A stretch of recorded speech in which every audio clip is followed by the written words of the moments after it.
Hey, how's it going, YouTube? Thank you guys so much for clicking on the video. In this one, I'm bringing another Caliber tutorial just showing how to enable the replay mode. And I'm going to do a little showcase at the end and just kind of go off on a tangent at the end. But anyway, this is how you enable it. If this is all you're here for, this is all you got to do. You can do one of the two options. The first one was click on the icon at the top, or you can go into settings, game, replay recording, and that's all you have to do. All of your matches will just record from that point on. And it's actually pretty smooth. I was very, very impressed. But you go to the same exact place after you finish your match. If you want to view your replay, you go to that top right icon, click on the match, and you can click play. And like I said, it's pretty smooth. You can watch it from your point of view. You can spin it around. You can get rid of the HUD. You can do a free cam, which is what I was really hoping that they would do. And then there was some other options that I was playing around with. You can actually tilt the camera, which I thought was cool. So you can do some cinematic shots. You can do an outline of every person in the game, whether it be your team or the enemies. And this isn't just with the PvE mode. I believe it also works for the PvP. And so you're going to be able to do some really cool things, whether it's just look at how people get around the map or do their timings in terms of playing the objective, or whatever, just basically anything that you've done with the replay mode in the past, you'll be able to do with this. I think there could be a couple of adjustments, but like I said, it's actually pretty impressive for where it's at. If more people use it, and especially use it as a content creation tool,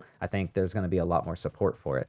So anyway, this is one of the examples that I showed that is really, really cool. Is you can, of course, slow down the movement. And this is much better than trying to do some sort of editing on your own, because when you edit and you have to do like a slowdown, you need more frames in order to make it as smooth as possible, which just isn't possible when you're recording 60 FPS. So the fact that this can do a very, very slowed down version, you can see how smooth it is. Look at the bullets coming into the gun from the belt. It is so smooth. It looks clean. And this is, of course, another tactic for them to push the skins, because you can actually do some really cool things with this. So anyway, this is definitely one of the strong shoots from this free-to-play game. I know I've made a couple of videos showing a couple of things that beginners might not know. I'm going to dive a little bit more into the actual characters. I will say that I do wish the progression and monetization was different. I did put in some feedback. I didn't really get my points across as much as I wanted, so I think I'm going to make a video on that. But this is something that needs to definitely be done in order for this game to succeed. I very highly would recommend doing another overhaul with the progression and monetization, because it's just going to scare away all the new players, and it's not even rewarding for the dedicated players that actually want to spend the time playing the game, because then they feel like there's a bunch of other people that have just a bigger wallet and they're able to have more progress. I get it's not quote unquote a technical pay to win, because there's a lot of operators and there's a lot of counter in terms of ability, but it's still a pay to progress, and it's not fun. People want to spend their money on a game that they feel is rewarding and something that they feel, they're putting a lot of time and they're getting a lot of skills for. They want to put money towards something like that, and they want to support the developers to do all that. Some of the most profitable games out there are free. We can't have that excuse of, oh, they got to make money somehow. It doesn't work like that anymore. Maybe 5 years ago, doesn't work like that. You can do the battle pass, you do a premium version, people will buy that. You give operators away for free if they